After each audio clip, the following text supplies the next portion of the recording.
Good morning friends. देखिए, जो हमने आपको पिछला जो एक वीडियो दिया हुआ था कंडेंसर की डिज़ाइन का, उसके बाद में हमने एक क्वेश्चन दिया हुआ था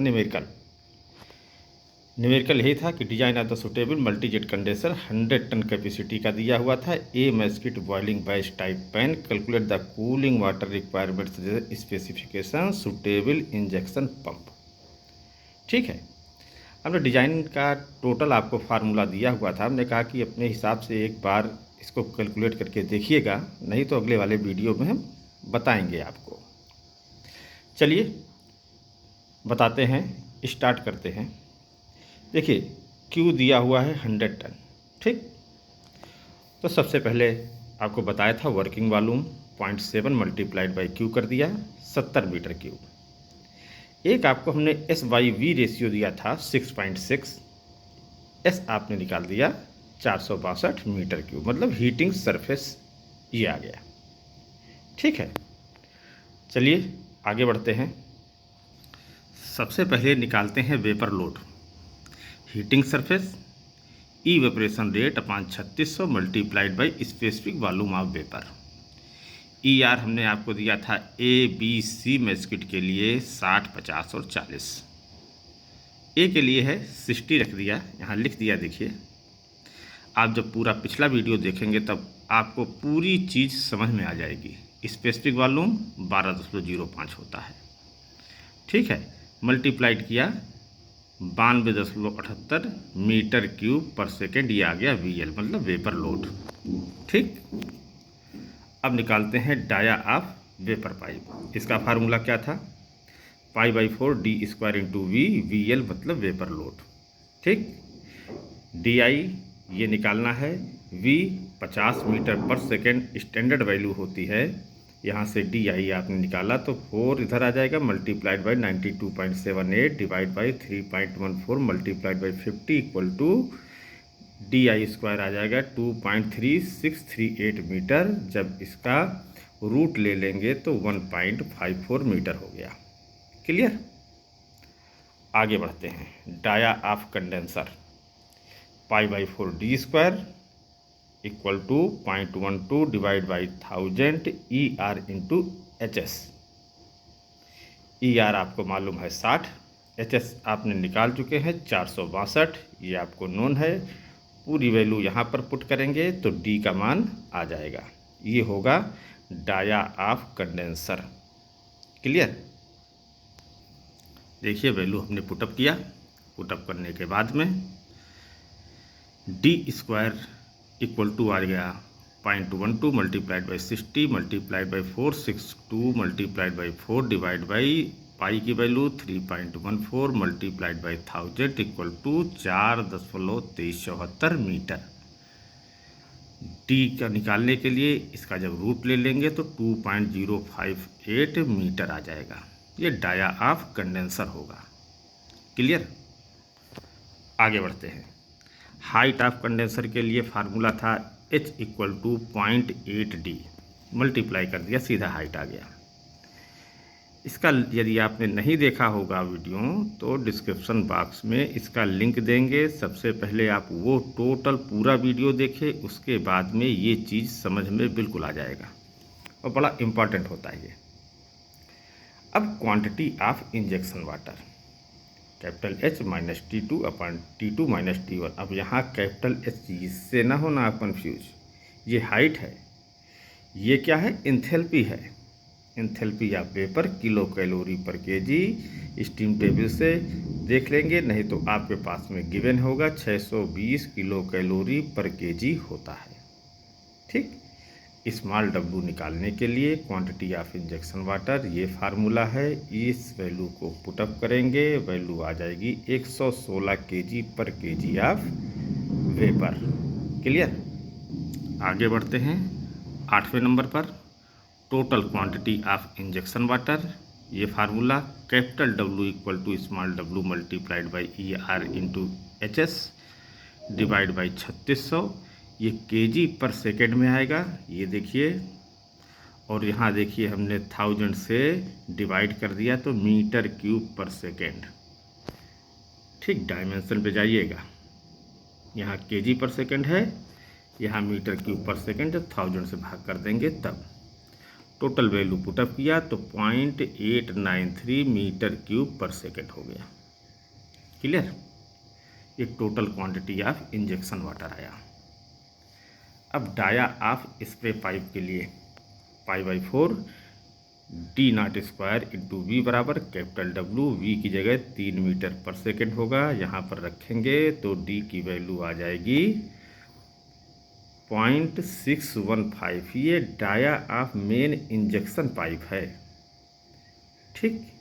लेकिन डाया ऑफ स्प्रे पाइप करने के लिए जो ये W यहाँ पर है ये 0.5 W होगा।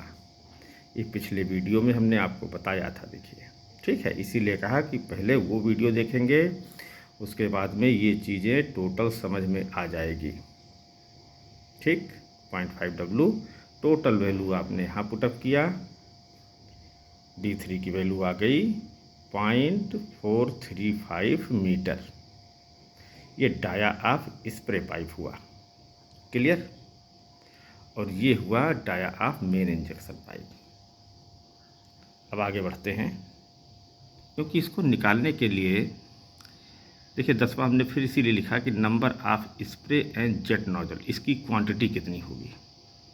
तो स्प्रे नोजल के लिए quantity of injection water through spray nozzle upon discharge through single nozzle, ठीक है।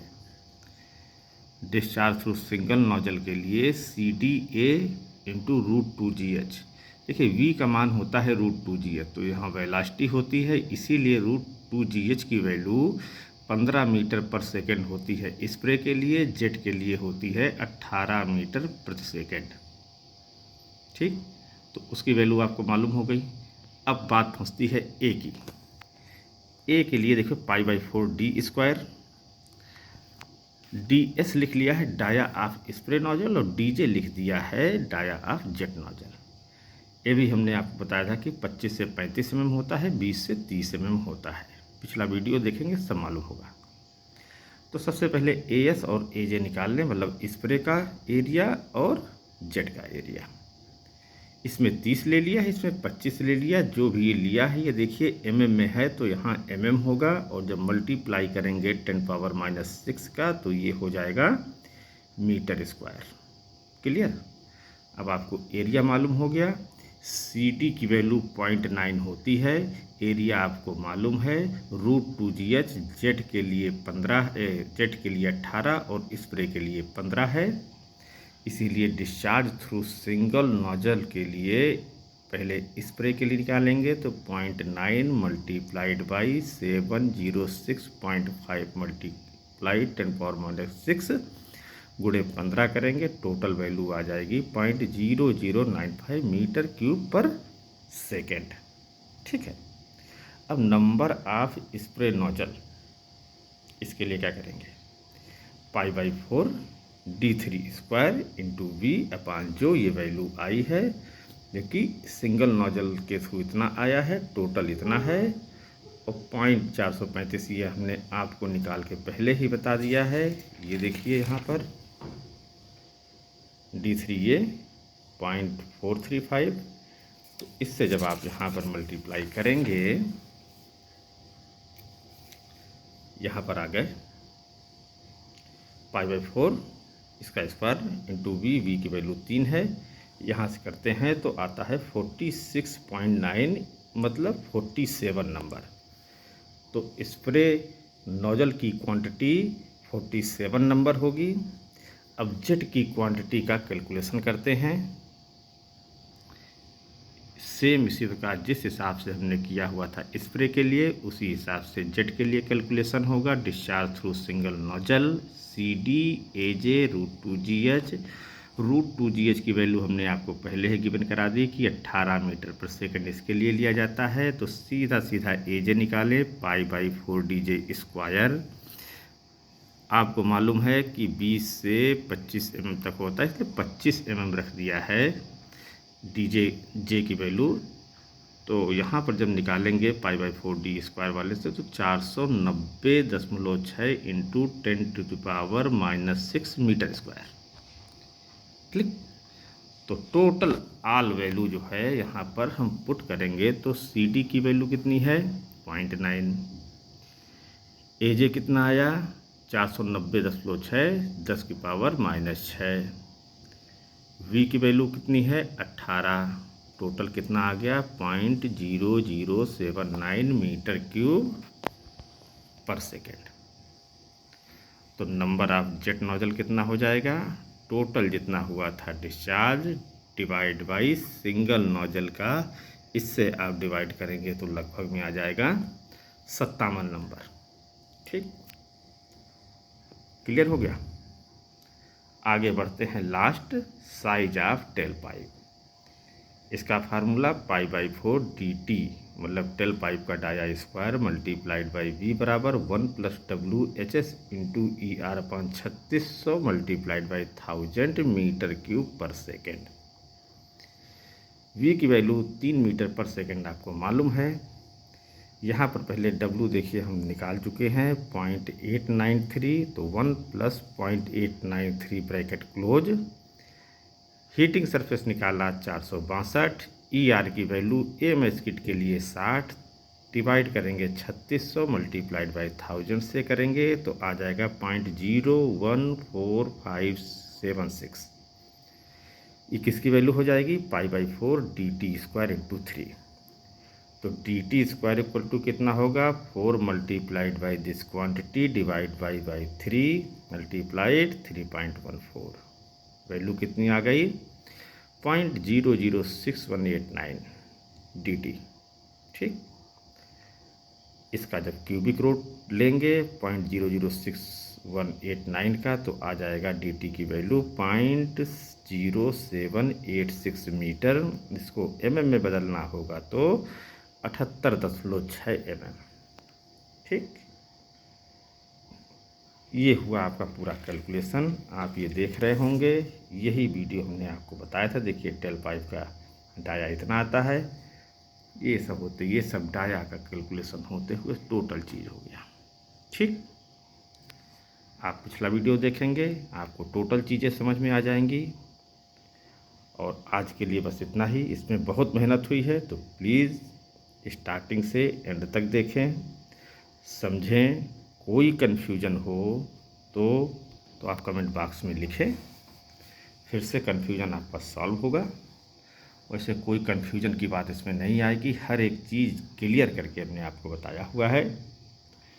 तो ऐसे देखते रहिए, नोट्स बनाएं, पढ़ें। कोई समस्या कहीं आए उसमें कमेंट बॉक्स में आप लिखें, आपकी समस्या का समाधान करने की कोशिश करेंगे।